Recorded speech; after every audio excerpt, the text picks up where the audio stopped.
अहिल्यानगर ते छत्रपती संभाजीनगर या महामार्गावरील वाहन चालकांनो सावधान. इमापूर घाटात मंगळवारी रात्री दरड कोसळल्याने महामार्ग बनला धोकादायक.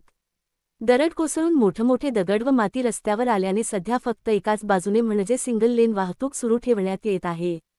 पांढरी पुलाजवळील घाटात सुमारे 1.5 किलोमीटर अंतरावर लहान मोठे अनेक खड्डे असून या खड्ड्यांमधून वाहने चालविताना वाहनचालकांना प्रवास करताना जीव मुठीत धरून मोठी कसरत करावी लागत आहे. त्यातच दरड कोसळल्यामुळे रस्त्याची अवस्था आणखीच बिकट झाली आहे. घाटातील डोंगर माथ्यावरून व उतारावरून आणखी दरड कोसळलीच तर अनुचित प्रकार घडू नये म्हणून प्रशासनाने खबरदारी म्हणून एकेरी वाहतूक सुरू केली आहे.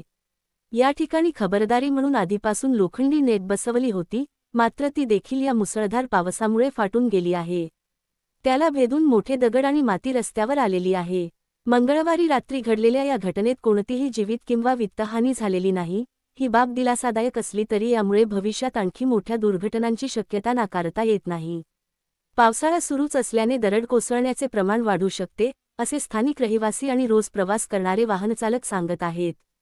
प्रशासनाकडून तातडीने डोंगरात सुरक्षितता उपाययोजना राबवाव्यात, तसे सुरक्षितेचे फलक लावण्यात यावेत अशी मागणी स्थानिक नागरिकांकडून व वाहनधारकांकडून करण्यात येत आहे. घाटातील रस्ता डागडुजीसाठी बंद करून भूस्खलन रोखण्यासाठी पक्की व्यवस्था, सुसज्ज दगड आणि लोखंडी जाळ्या आणि आपत्ती व्यवस्थापनाने पावसाळी नियंत्रण यंत्रणा लवकरात लवकर उभी करावी, अशी मागणी जोर धरू लागली आहे. दरड कोसळल्यानंतर रस्त्यावर माती व दगडचा खाच साचल्याने सध्या सिंगल लेनवरूनच वाहतूक सुरू ठेवण्यात येत आहे. यामुळे मोठ्या वाहनांना, विशेषतः ट्रक, बस, मोठे कंटेनर यांना घाट पार करताना मोठी कसरत करावी लागत आहे. काही वेळेस 2 मोठी वाहने समोरासमोर आल्यास वाहतूक काही काळ ठप्प होत आहे. यामुळे वाहतूक कोंडी होऊ शकते. याशिवाय रस्ता घसरणीचा झाल्यामुळे दुचाकी वाहनांना देखील धोका निर्माण झाला आहे.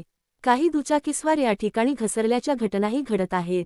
या संपूर्ण परिस्थितीबद्दल स्थानिक नागरिक आणि रोज या मार्गाने प्रवास करणारे वाहनचालक प्रशासनावर नाराज आहेत. दरवर्षी पावसाळा सुरू झाला की घाटामध्ये दरड कोसळते, खड्डे वाढतात आणि त्याची दुरुस्ती पावसाळा संपल्यावर उशिराने केली जाते. दरम्यान प्रवाशांचा जीव धोक्यात घालून आम्हाला प्रवास करावा लागतो, असे अनेक वाहनचालक प्रशासनावर आपला संताप व्यक्त करीत आहेत.